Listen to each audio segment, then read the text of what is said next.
Hi everybody, welcome back. It's Mr. Malov Teaches here for episode number 13. We're going to be learning about a new artist today, one of my favorites. Her name is Alma Thomas. She's an abstract color plane artist. We're going to be learning about her.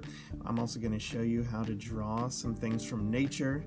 Today we'll be drawing a seed pod from a locust tree, and we'll be talking about a work of art. This one is going to be by the artist Marc Chagall, and it's I look forward to hearing what you have to say. They see me rolling, they hating.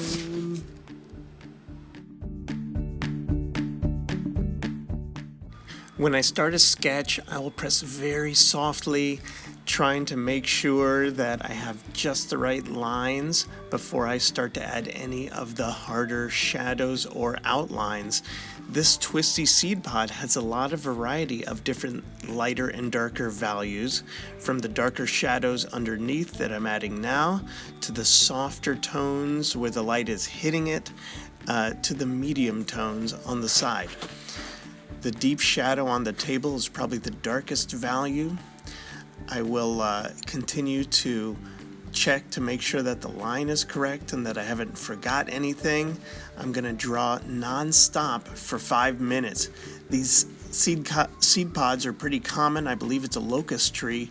If you have some other thing that came off of a tree, an acorn, or even a leaf, that would also make a great drawing from nature. Keep adding texture, shadows, little bumps, little lines. Trust your artist eyes. Now let's talk about this painting by Marc Chagall. It's called The Fall of Icarus. Icarus is the ancient Greek myth where the guy invented some wings held together with wax, and then his son flew too high up to the sun and it melted the wax and he fell. The question is, why is this artist using this 2,000-year-old Greek myth as a subject for his inspiration? What does the falling Icarus represent? What do the townspeople below represent in his life? Now to our artist of the day, Alma Thomas. She was a school teacher. She taught kindergarten and then she became an art teacher before she became a professional artist. She painted in a beautiful abstract color plane style where she filled the entire canvas with patterns of colors, all of them representing nature.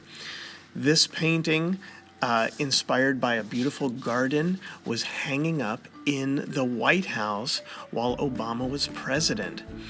Her love of nature came from her beautiful Georgia backyard that she had growing up, beautiful wild and nature, and even when her family had to move to Washington, D.C. to be safe from the racial prejudice, she was still able to find inspiration from nature wherever she went. Sometimes she would make paintings like this that were inspired by the autumn leaves falling down. Sometimes she would be inspired by flowers, like this painting of white roses. She would simplify them. So instead of drawing every single petal, she would simplify it into a shape. This one is inspired by the reflections of water on a lake. And the next one is inspired by a garden of red roses. To make your own, you've got to start with an underpainting.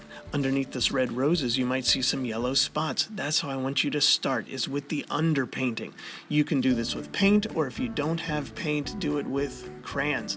After you do the underpainting, get different colors inspired by nature and make the neatest spots close together, but without actually touching, to make your abstract color plane Alma Thomas painting. Here's some examples from other first graders. Let's see what you can do in yours.